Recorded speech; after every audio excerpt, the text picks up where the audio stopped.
Hello दोस्तों, welcome to GS fighters. दोस्तों, target series को कंटिन्यू करते हैं और प्रैक्टिस सेट नंबर 24 को डिस्कस करते हैं। हम लोग उत्तर प्रदेश पुलिस एग्ज़ाम के लिए जीके और जीएस के क्वेश्चंस की प्रैक्टिस करते हैं टारगेट सीरीज़ के अंतर्गत। और ये क्वेश्चंस न केवल उत्तर प्रदेश पुलिस एग्ज़ाम के लिए बल्कि दिल्ली पुलिस एग्ज़ाम के लिए and any other competitive exams के लिए जहाँ पर जीके और जीएस आपके सिलेबस का हिस्सा है, उन एग्ज़ाम्स के लिए भी महत्वपूर्ण है यह क्वेश्चन। ठीक है, तो चलिए शुरू करते हैं प्रैक्टिस सेट नंबर 24। बट अभी तक आपने जीएस फाइटर्स को सब्सक्राइब नहीं किया है तो आपसे रिक्वेस्ट है जीएस फाइटर्स को सब्सक्राइब कीजिए और अगर वीडियो अच्छा लगे तो एक लाइक ज़रूर करना। शुरू करते हैं प्रैक्टिस सेट नंबर 24।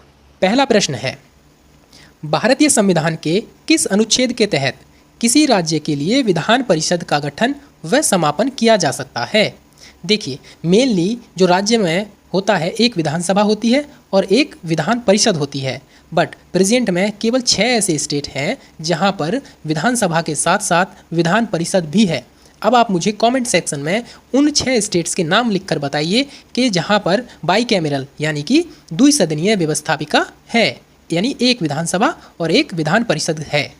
ऐसे 6 स्टेट हैं। आप मुझे उसका जवाब कमेंट सेक्शन में दे सकते हो अगर आपको पता है तो, और अगर नहीं पता है तो आप रिसर्च कीजिए, नेट से देखिए या किसी बुक से देखिए। इससे क्या है, आपकी नॉलेज बढ़ेगी ही। ठीक है, चलिए, तो आपको बताना है किस आर्टिकल के तहत राज्य के लिए विधान परिषद का गठन करना और उसका समापन करना किया जा सकता है। और आपके ऑप्शंस हैं अनुच्छेद संख्या 163, अनुच्छेद संख्या 164, अनुच्छेद संख्या 187 या अनुच्छेद संख्या 169 यानी कि 169। और यही इस प्रश्न का सही उत्तर है, यानी option number D is the right answer of this question. Article number 169 के तहत ये प्रोविज़न किया गया है कि अगर कोई राज्य चाहे तो उस राज्य की विधानसभा की अनुशंसा पर संसद जो है उस राज्य में विधान परिषद का गठन कर सकती है। और ऑलरेडी उस राज्य में विधान परिषद है तो उस विधान परिषद को जो है उसका समापन भी कर सकती है अगर राज्य की विधानसभा चाहे तो। और ऐसा संसद के पास ये अधिकार है, ऐसा बोला गया है आर्टिकल नंबर 169 में। देखिए, हमारे क्वेश्चन से रिलेटेड अन्य महत्वपूर्ण आर्टिकल जैसे 163 में ये प्रोविज़न किया गया है कि राज्यपाल की सहायता और सलाह के लिए एक मंत्री परिषद होगी। देखिए, जिस प्रकार आर्टिकल नंबर 74 के तहत केंद्र में राष्ट्रपति की सहायता और सलाह के लिए मंत्री परिषद होती है, ठीक उसी प्रकार आर्टिकल नंबर 163 के तहत राज्यों में भी एक मंत्री परिषद होगी जो राज्यपाल की सहायता करेगी। ठीक है, आर्टिकल नंबर 164 इसमें मुख्यमंत्री की नियुक्ति राज्यपाल करेंगे, ऐसा प्रोविज़न किया गया है। और अन्य मंत्रियों की नियुक्ति मुख्यमंत्री की सलाह पर भी राज्यपाल करेंगे। ठीक, चलिए, देखिए, संसद से रिलेटेड 3 महत्वपूर्ण आर्टिकल हैं। जैसे आर्टिकल नंबर 79 में संसद की संरचना और उससे संबंधित प्रोविज़न किए गए हैं, जबकि आर्टिकल नंबर 80 यानी कि आर्टिकल नंबर 80 में राज्यसभा की संरचना और से संबंधित प्रोविज़न किए गए हैं। और आर्टिकल नंबर 81 में लोकसभा की संरचना के बारे में व्यवस्था की गई है। तो ये महत्वपूर्ण आर्टिकल्स थे और हमारे जो है क्वेश्चंस की थोड़ी सी ये डिटेल थी। अब आप समझ गए होंगे कि ये क्वेश्चंस न केवल उत्तर प्रदेश पुलिस एग्ज़ाम के लिए बल्कि हर उस कॉम्पिटिटिव एग्ज़ाम के लिए महत्वपूर्ण है जहाँ पर जीके और जीएस जो है आपके सिलेबस का हिस्सा होता है। चलिए, दूसरा प्रश्न है, वह देश जिसने हाल ही में मीथेन ईंधन वाले अंतरिक्ष रॉकेट लॉन्च किया है, यानी कि ऐसा पहला देश, दुनिया का ऐसा पहला देश कौन सा है जिसने मीथेन को एक ईंधन के रूप में रॉकेट लॉन्च करने के लिए यूज़ किया है?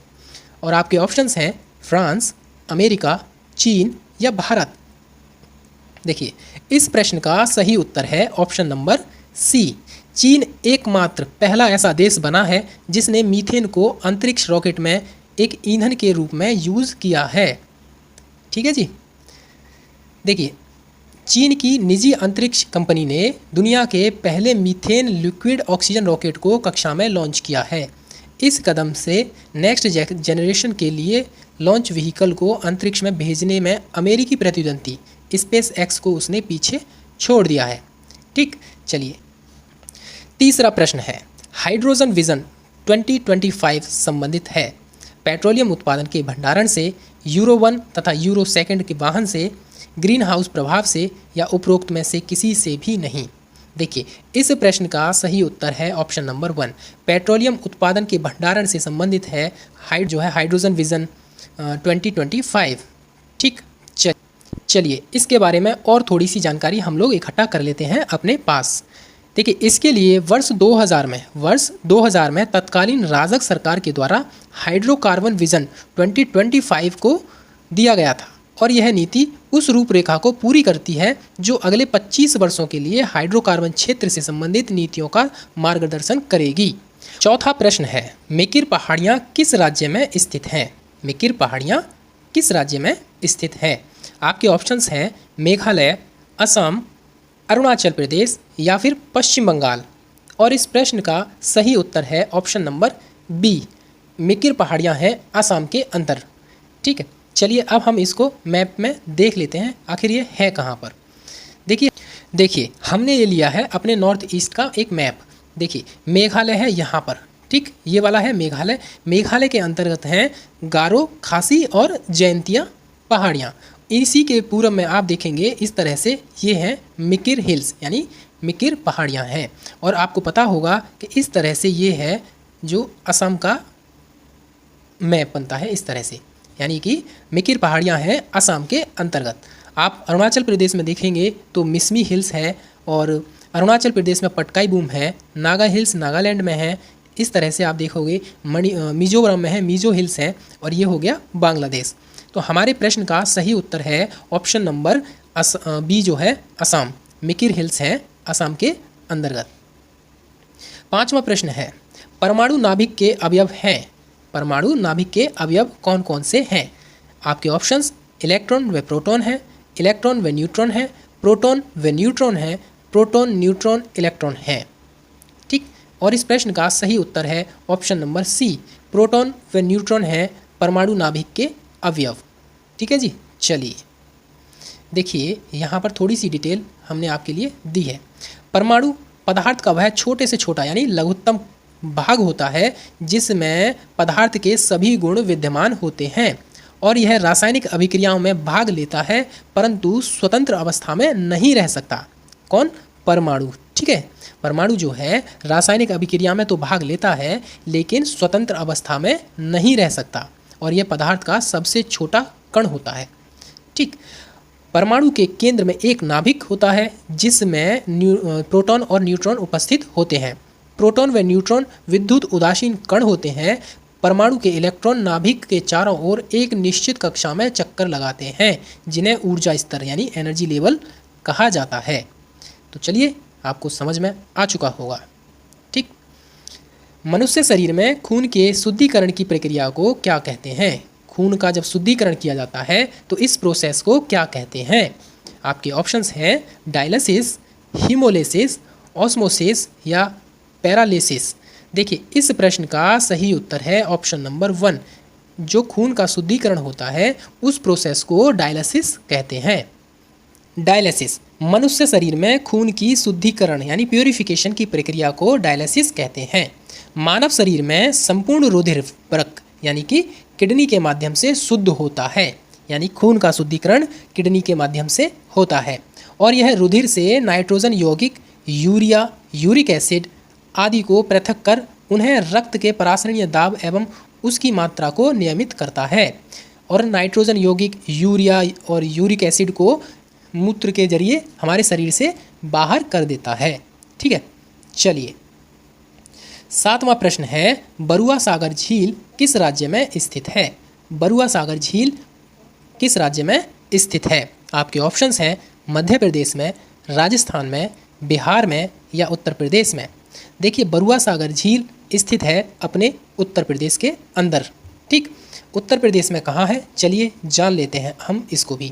देखिए बरुआ सागर झील झांसी के पास स्थित है और यह 260 साल पहले ओरछा के राजा उदित सिंह ने एक तटबंध तथा एक किला बनवाया था। उस समय ये झील जो है बनवाई थी उन्होंने।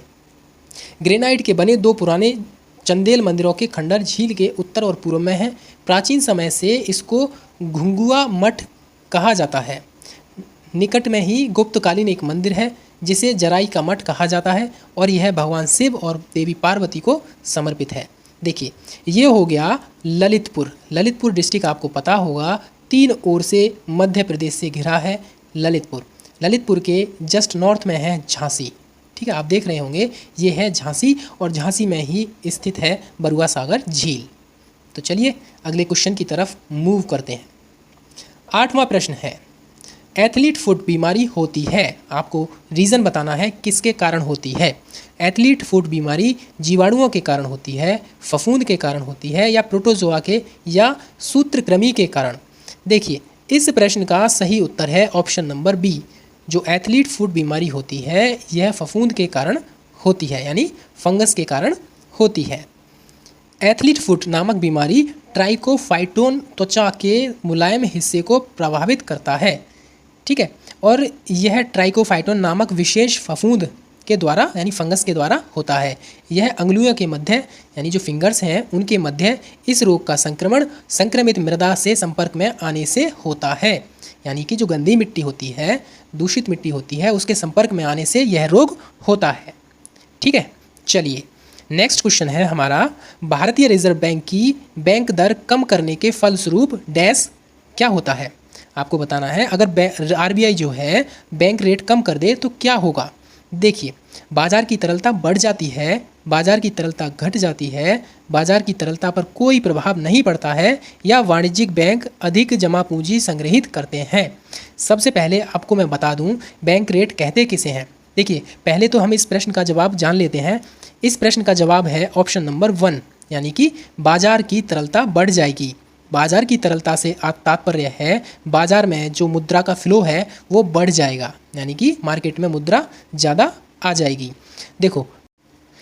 देखिए, बैंक रेट उसे कहते हैं जिस पर जो वाणिज्यिक बैंक हैं केंद्रीय बैंक से यानी आरबीआई से पैसा ले सकती हैं। और आपको पता होगा जब बैंक दर कम कर देगा आरबीआई तो जो वाणिज्यिक बैंक हैं उनको ब्याज कम देना होगा आरबीआई को, और जब कम देना होगा ब्याज तो वे ज़्यादा से ज़्यादा आरबीआई से लोन या पैसा उठाने की कोशिश करेंगे। और जब वाणिज्यिक बैंक आरबीआई से ज़्यादा पैसा लेंगे तो वे क्या करेंगे, अपने ग्राहकों को ज़्यादा लोन प्रोवाइड कराएंगे, और जब लोगों के हाथ में जब पैसा आएगा तो मार्केट में उसका फ्लो भी बढ़ेगा। यानी कि जब आरबीआई बैंक दर जो है कम करता है तो ज़्यादा चांसेस रहते हैं मुद्रास्फीति के। मुद्रास्फीति एक ऐसी स्थिति होती है जब मार्केट में पैसे का फ्लो ज़्यादा हो जाता है और महंगाई बढ़ जाती है। ठीक है, उसको बोलते हैं मुद्रास्फीति। और मार्केट में जो पैसा है उसकी तरलता बढ़ जाती है बैंक दर कम करने से। ठीक है, इस चीज़ को भी आप ध्यान रखना। एक बार मैं फिर से बता देता हूँ बैंक दर किसे कहते हैं। देखो, बैंक दर वह दर होती है जिस पर जो वाणिज्यिक बैंक हैं, जो कमर्शियल बैंक्स हैं हमारे, वो आरबीआई से पैसा उधार लेते हैं। और जब पैसा उधार लेते हैं तो बैंक दर के हिसाब से उनको ब्याज देना होता है आरबीआई को। ठीक है, जो वाणिज्यिक बैंक हैं वो जो है ब्याज देंगी आरबीआई को। चूँकि आरबीआई ने पहले से ही बैंक दर कम कर रखी है तो उनको कम ब्याज देना होगा। ठीक है, और जब कम ब्याज दर देनी होगी तो हर कोई उस चीज़ का जो है फ़ायदा उठाना चाहेगा और मार्केट में पैसे का फ्लो बढ़ जाएगा, यानी कि बाजार की तरलता बढ़ जाएगी। ठीक है, चलिए 10वां प्रश्न है, निम्नलिखित में से किस अधिनियम में कलकत्ता में सर्वोच्च न्यायालय की स्थापना की गई थी। आपके ऑप्शंस हैं रेगुलेटिंग एक्ट 1773, पिट्स का भारत अधिनियम 1784। देखिए, इसको सही कर लीजिए, ये है पिट्स इंडिया एक्ट 1784, ये चार्टर एक्ट 1813, चार्टर एक्ट 1833। देखिए, इस प्रश्न का सही उत्तर है ऑप्शन नंबर 1, रेगुलेटिंग एक्ट 1773 के माध्यम से कलकत्ता में सर्वोच्च न्यायालय की स्थापना की गई थी। 1773 के रेगुलेटिंग एक्ट के माध्यम से 1774 में कलकत्ता में सर्वोच्च न्यायालय की स्थापना की गई थी। और इसके सर्वप्रथम जो मुख्य न्यायाधीश थे वो थे एलिजा इम्पे। ठीक है, 1773 का जो रेगुलेटिंग एक्ट लाया गया था वो कंपनी में व्याप्त बुराइयों को दूर करने के उद्देश्य से लाया गया था। ठीक है, चलिए 11वां प्रश्न है, आपको बताना है रुपए की परिवर्तनीयता से क्या तात्पर्य है। और आपके ऑप्शंस हैं रुपए के नोटों के बदले सोना प्राप्त करना, रुपए के मूल्य को बाजार की शक्तियों द्वारा निर्धारित होने देना या रुपए को अन्य मुद्राओं में और अन्य मुद्राओं को रुपए में परिवर्तित करने की स्वतंत्र रूप से अनुज्ञा प्रदान करना, भारत में मुद्राओं के लिए अंतर्राष्ट्रीय बाजार विकसित करना। देखिए, इस प्रश्न का सही उत्तर है ऑप्शन नंबर सी, रुपए को अन्य मुद्राओं में और अन्य मुद्राओं को रुपए में परिवर्तित करने की स्वतंत्र रूप से अनुज्ञा प्रदान करना। ठीक है, देखिए मैं आपको सिंपल सी भाषा में आपको बताता हूँ, आप इसको पढ़ लीजिए चाहे तो, बट मैं आपको एक सिंपल सी भाषा में ये बताता हूँ। सपोज दैट भारतीय नागरिक अगर कहीं विदेश में जाकर कमाते हैं, फॉर एग्जांपल के लिए भारतीय नागरिक यूएसए में जाकर पैसा कमाते हैं, वहाँ पर वो डॉलर्स कमाएंगे और वो डॉलर्स को इंडिया में सेंड करेंगे, अपने परिवार को भेजेंगे, तो क्या होगा, वो डॉलर नहीं आएंगे डायरेक्टली, बल्कि उनके अकाउंट्स में उस डॉलर की कीमत के रुपए यानी भारतीय करेंसी आएगी उनके जो घर के अकाउंट हैं उनमें। ठीक है, तो ऐसी कंडीशन में डायरेक्ट डॉलर नहीं आए ना उनके अकाउंट में, तो डॉलर का परिवर्तन हुआ है रुपए में, तो इसी को बोलते हैं रुपए की परिवर्तनीयता। ठीक है, बाकी इधर हवाला बाजार के बारे में दे रखा है, उसको भी मैं एक बार आपको समझा देता हूँ होता क्या है। देखिए, जब कोई व्यक्ति विदेश से डॉलर या कोई और करेंसी विदेशी मुद्रा भारत में भेजता है तो उस पर थोड़ा बहुत टैक्स भी लगता है जिसे भारत सरकार लेती है, यानी कि भारत सरकार उससे पैसे कुछ ना कुछ अपना चार्ज करती है। उसी से बचने के लिए बहुत बार ऐसा होता है कि वो डॉलर जो है सरकार के माध्यम से देश में ना आकर इनडायरेक्टली जो है किसी ब्रोकर के माध्यम से बाज़ार में फ्लो करते हैं। ठीक है, तो इसी को बोलते हैं हवाला बाज़ार। 12वां प्रश्न है, 8 अगस्त 2023 को पूरे भारत में भारत छोड़ो आंदोलन की कौन सी वर्षगांठ मनाई गई? आपके ऑप्शन 77वीं, 79वीं या फिर 80वीं या 81वीं। देखिए, आपको पता होगा कि 1942 में भारत छोड़ो आंदोलन शुरू हुआ था अंग्रेज़ों को भारत से निकालने के लिए, तो आप अपने हिसाब से अब देख लीजिए इसकी 81वीं वर्षगांठ मनाई गई है। भारत छोड़ो आंदोलन की 81वीं वर्षगांठ मनाई गई है अभी। ठीक, यानी 8 अगस्त को। 8 अगस्त को पूरे भारत में भारत छोड़ो आंदोलन यानी क्विट इंडिया मूवमेंट या जिसे अगस्त क्रांति के नाम से भी जाना जाता है उसकी 81वीं वर्षगांठ मनाई गई है। ठीक है, महात्मा गांधी के नेतृत्व में 8 अगस्त 1942 को क्विट इंडिया मूवमेंट की शुरुआत हुई। महात्मा गांधी ने इसी दिन यानी 8 अगस्त को जो है करो या मरो का नारा दिया था। बहुत ही महत्वपूर्ण क्वेश्चन है कि गांधी जी ने करो या मरो का नारा किस आंदोलन के दौरान दिया था? तो आपका ऑप्शन जो है सही ऑप्शन जो है वो होना चाहिए भारत छोड़ो आंदोलन। ठीक है, चलिए नेक्स्ट क्वेश्चन है हमारा, लाला लाजपत राय किसके विरुद्ध प्रदर्शन कर रहे थे जब वे पुलिस की नृशंसा का शिकार हुए? आपको बताना है लाला लाजपत राय की मृत्यु का कारण कौन सा आंदोलन बना? रॉलेट एक्ट, मॉर्ले मिंटो सुधार, Pitt's India act, Simon commission. देखिए, इस प्रश्न का सही उत्तर है ऑप्शन नंबर सी, यानी कि देखिए यहाँ पर ऑप्शन ना जो है आगे पीछे हो गए हैं, ये ए है, ये बी है, ये सी है और ये डी है। आप इसको अपने हिसाब से देख लीजिए कि ऑप्शन नंबर इसको आप क्या समझेंगे। हमारा आंसर जो है साइमन कमीशन है। ठीक है, चलिए देखिए, ये है लाला लाजपत राय जिनकी मृत्यु हो गई थी अंग्रेज़ों ने जब लाठी चार्ज किया इन पर, तब उसके कुछ दिन के बाद इनकी मृत्यु हो गई थी। साइमन कमीशन के विरुद्ध इन्होंने प्रदर्शन किया। उस दौरान पुलिस की लाठियों से उन पर प्रहार किया गया जिसमें वे घायल हो गए और इस चोट के कारण 17 नवंबर 1928 को इनकी मृत्यु हो जाती है। 1919 का जो अधिनियम था उसकी जांच के लिए आया था साइमन कमीशन, और चूंकि इसमें सभी सदस्य अंग्रेज़ थे इसीलिए इसको वाइट कमीशन भी कहा गया। ठीक है, इसी का विरोध कर रहे थे लाला लाजपत राय और अन्य क्रांतिकारी।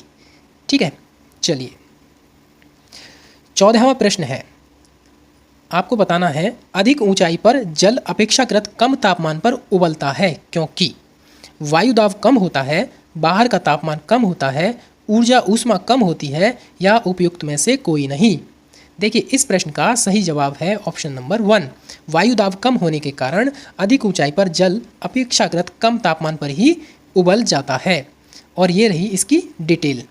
देखिए, अधिक ऊंचाई पर जल अपेक्षाकृत कम तापमान पर उबलता है क्योंकि ऊंचाई पर वायु दाब कम हो जाता है। किसी तरह के इकाई क्षेत्रफल पर लगने वाले अभिलंब बल को दाब कहते हैं। इसको भी आप ध्यान रखना।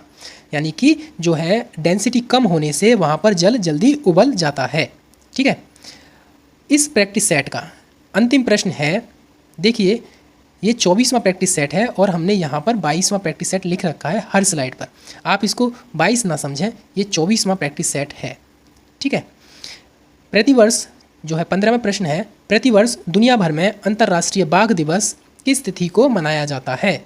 अंतर्राष्ट्रीय बाघ दिवस, इंटरनेशनल टाइगर डे, 25 जुलाई को, 27 जुलाई को, 29 जुलाई को या 31 जुलाई को? देखिए इस प्रश्न का सही जवाब है 29 जुलाई, यानी option number C is the correct answer. अंतर्राष्ट्रीय बाघ दिवस प्रत्येक वर्ष 29 जुलाई को मनाया जाता है। ठीक है, देखिए इस दिवस को 29 जुलाई को बाघों के संरक्षण देने के लिए, उनकी प्रजाति को विलुप्त होने से बचाने के लिए मनाया जाता है। इस दिवस को पहली बार वर्ष 2010 में मनाया गया था। एक फैक्ट ये भी है कि दुनिया भर में सबसे ज़्यादा जो बाघों की संख्या है वो भारत में है। ठीक, तो ये था हमारा प्रैक्टिस सेट नंबर 24। और अगर वीडियो अच्छा लगा है तो एक लाइक ज़रूर करना। चैनल को अभी तक सब्सक्राइब नहीं किया है तो आपसे रिक्वेस्ट है चैनल को ज़रूर सब्सक्राइब करके जाना। और पीडीएफ के लिए टेलीग्राम ज्वाइन कर लीजिए, आपको प्रत्येक टेस्ट की पीडीएफ वहाँ पर निःशुल्क मिलेगी। टेलीग्राम का लिंक वीडियो के डिस्क्रिप्शन में है, अन्यथा सर्च कीजिए GS फाइटर्स, लोगो मिल जाएगा यही। ठीक है, तो चलिए फिलहाल इस वीडियो में इतना ही। Bye bye and take care.